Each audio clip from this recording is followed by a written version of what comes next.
I'm Casey Claiborne, and thanks for watching this CrimeWatch YouTube exclusive, where we're taking a look at some of the most talked about crime stories this week around Austin and Central Texas. It's been 27 years since a 30-year-old father was stabbed to death in East Austin on Thanksgiving Day. He left behind 2 young daughters and wife. The killing has taken a tremendous toll on the family of Stephen Arevalo. As the anniversary of his death approaches, Fox 7 Austin's Shannon Ryan finds the police department is looking to bring them closure, but right now they have very little to go on. He had 2 daughters, and he was described as being a good husband and father to those children. Of course, they're grown up now, right? And they've grown up without their father. This will be the 27th Thanksgiving Stephen Arevalo's family spends without him. He was killed on the holiday in 1995. And it's hard on family members with anniversaries like this coming up. That's why the Austin Police Department is asking the public for help. The details are important, and they can break a case like this open for us. They've reevaluated his case and determined that despite technological advances, they don't have any forensic evidence worth pursuing. In 1995, those items were left behind, or they were collected, but they were collected in ways that didn't preserve the item for DNA. 30-year-old Arevalo was stabbed to death in a backyard shed where he liked to hang out with loved ones. There have been a number of theories over the years, but we don't know who may have been there. He was dropped off alone at 2 a.m. by his brother, Sid Arevalo, and his cousin in an alley behind his house on the 900 block of East 6th Street. Today, it's an apartment complex. 2 hours later, another relative saw the shed light on in a mid-1980s black GMC or Chevrolet pickup truck speeding out of that alley. We have the information about the truck, and that's really it, right? And so a lot of times we get details in cases that may or may not even be related, right? We follow up on the black truck, put a lot of energy into a black truck. Arevalo was found unconscious by a family member who noticed the home's back screen door was open around 6 that morning. His brother, one of the last people to see him alive, writing in his statement, "If you know something, say something, please. We'd like closure not only for us, but especially our mom." If you know anything, especially information that may help detectives figure out who Arevalo was last with or last spoke to, you're asked to contact the Austin Police Department using the phone number you see at the bottom of your screen. That's 512-472-8477. We recently showed you the story about a homeless man who neighbors say had been cutting down trees in the Williamson Creek greenbelt. After that story aired, we heard from a resident near a different greenbelt in South Austin who says there are huts made out of tree branches there. So what, if anything, is the city doing about this? Fox 7 Austin's Angela Shin has that story. Within the vastness of the greenbelt, our Skyfox drone captures spots of trash, downed trees, what appears to be the remnants of homeless encampments in the area of Stastny and Jones. Other spots appear to be burned out. Last week, we spoke to concerned residents about one man in the area. He uses his either machete, chainsaw, pole saws, and cuts down trees. Neighbors say he hasn't been seen in a few days, and some of his structures were cleared out. But about 2 miles north in the area of Lamar and 360, more concerns from residents. Recently, we have noticed more and more people in the greenbelt. Kathy Wartell reached out to us after seeing our report in the other area. Here, there are what appear to be huts made from tree branches. Some larger, more complex, others smaller. We try to be observant, and especially at night, be concerned about fires. Seems to be cedar wood, branches, just a lot of wood. She thinks a different group of people may be making these, but she's worried nonetheless. It's a scare because we don't want to have a fire or any accident. There are a lot of trees that have died and shrubbery, so that's our main concern. The scene of trash and shopping carts still there in this part of the greenbelt. Someone, I think, needs to have more of a hands-on effort in taking care of the greenbelt. The city says there was a cleanup in the area of Stastny and Jones, and there's a second cleanup scheduled. The search for a 76-year-old man who disappeared from a memory care facility has been called off. The Travis County Medical Examiner confirms a body found recently in Northwest Austin is Paul Patterson. Fox 7 Austin's Shannon Ryan spoke with his family and their attorney. I'm sorry. I'm going to start over. It's just, this is the hardest part to get through because we do need to give the update of what's happened, and it is the worst possible outcome. After 10 days of searching, an answer for the family of Paul Patterson. There's some closure, even though it's not what I wanted. Austin police believe they found Paul, who had dementia, dead along Mopac Wednesday. He was a great person, and I'm going to miss him terribly.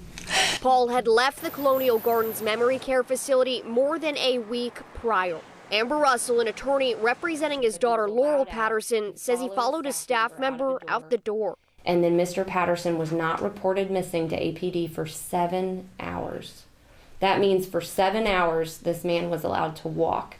In what direction, no one knew. Trying to pinpoint Paul's direction, Amber and Laurel requested footage from the facility, but were told their external cameras don't work. And have not worked for quite some time.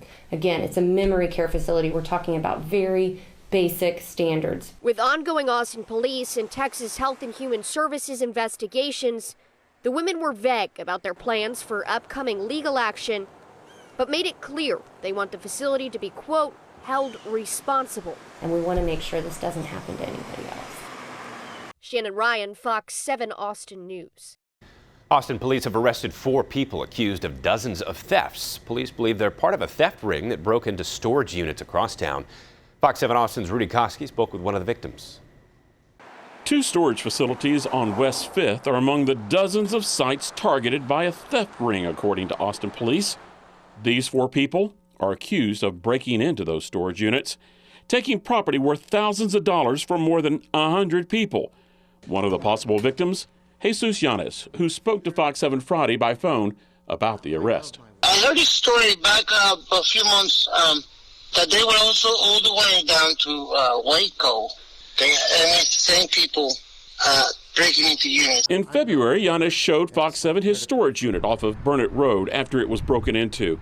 He said specialized woodworking tools were taken. I had to get a loan and start purchasing the tools that I need as I go. Breaking open the case, Yanes told me, doesn't guarantee getting justice. Well, I mean, I would like to get my tools back. You know, I mean, I worked hard for them. It makes it good for the city, you know, to have somebody that, you know, that's out there stealing property. I will feel a little bit, I guess, satisfied. But what it will be better for me to get my tools back, honestly. Austin Police Detective Don Hansen told Fox 7 a key part to getting property returned after arrests are made can come down to a simple question. I would ask people, hey, so do you have your serial number? And they said, no, we didn't think to write it down. Yanes hopes his tools will be easy to identify, but being victimized not once but 3 times in Austin, well, that's the last straw. Honestly, it's very disappointing the way they're handling this kind of situations. Yeah, I actually moved. I no longer live in Austin. And that's not the main reason, but it's one part of it. It doesn't motivate me to keep working, you know, in a city that's really not, you know, I don't feel secure about my business. Officials say this is still an ongoing investigation and additional charges may be filed. At APD headquarters, I'm Rudy Koski, Fox 7 Austin News. Austin police need your help finding these 2 people who witnessed a shooting downtown. Police say it happened on October 15th at about 2 a.m. in the 600 block of Trinity Street. Austin police say they found a victim with a gunshot wound in the leg. The shooter fired a single shot from the 600 block of Natchez Street toward East 6th. The victim was taken to a hospital with non-life-threatening injuries. If you can help identify these witnesses, you're urged to contact police. The Austin Police Department also needs help identifying a person of interest in the disappearance of a man in North Austin. 34-year-old Justin Hayden was last seen Tuesday, November 1st on Esperanza Crossing at the Domain. Police are hoping someone can identify this man, the person of interest spotted on security cameras. He was reportedly seen with Hayden several times on Halloween night. The man pictured has a distinct tattoo on his left forearm. Police also released images of the man's car. It's a 2-door blue Honda Civic with a sunroof. It doesn't have a front license plate and has no visible registration sticker on the windshield. Anyone with information about Hayden's location, the person of interest, or this vehicle is asked to call Austin Police.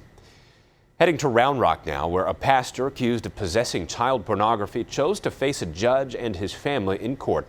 The preliminary hearing and detention hearing was held for David Walter. Child pornography was traced back to him in August, and the FBI says he ended up confessing to an addiction in interviews with the FBI. Fox 7 Austin's Carissa Limco has that story. In court Wednesday afternoon, behind closed doors, a preliminary and detention hearing was held for David Lloyd Walther. In a criminal complaint filed November 9th, Walther was charged with distribution, receipt, transportation, and possession of child pornography. Details in that complaint show that law enforcement discovered Walther used BitTorrent, a peer-to-peer file-sharing network, to access child pornography, downloading graphic images and videos using 2 IP addresses, one at home and one at Faith Baptist Church, where he was a pastor. After executing a federal search warrant, 2 hard drives were found in his car and house. The officer that filed the criminal complaint took the witness stand Wednesday and was questioned by both sides. Also taking the witness stand, Walther's daughter and wife of 35 years. His wife saying, "As a husband and as a father, he treated me with the utmost respect," going on to say he provided very well for me, he protected our children, and I believe that we had a really good marriage. During Wednesday's hearing, the prosecution asked that Walther remain in custody until sentencing due to risk of flight and danger to others. But the judge allowed for home detention, telling Walther, "You better not make me regret this, but I'm going to deny the motion to detain," calling it a jump of faith. Walther must comply with a list of conditions while on house arrest, including the pursuit of psychiatric treatment along with therapy, no contact with minors, including his grandchildren, and no travel outside of Travis or Williamson counties unless given permission. In Lago Vista, police are investigating why a truck plowed through barriers at a fast food restaurant, injuring 2 customers on the patio. It happened in the afternoon on November 16th at the Sonic Drive-In.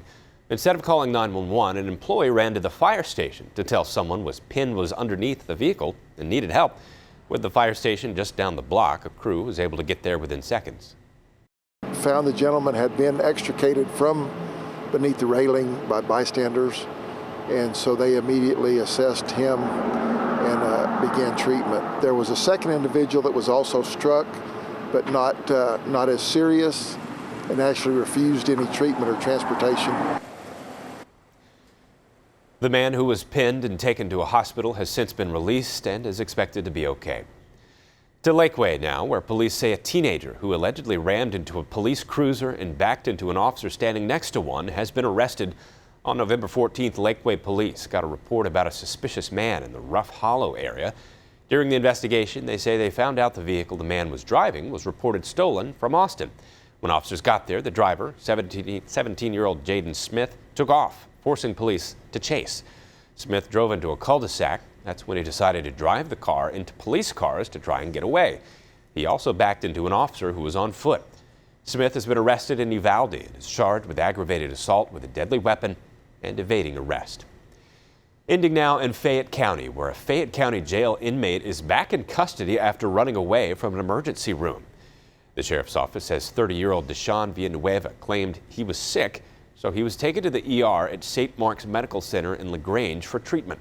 Villanueva then ran out of the facility around 8 p.m. on November 18th. Deputies caught up to him about 20 minutes later. He's now facing an escape while arrested charge on top of his previous charges.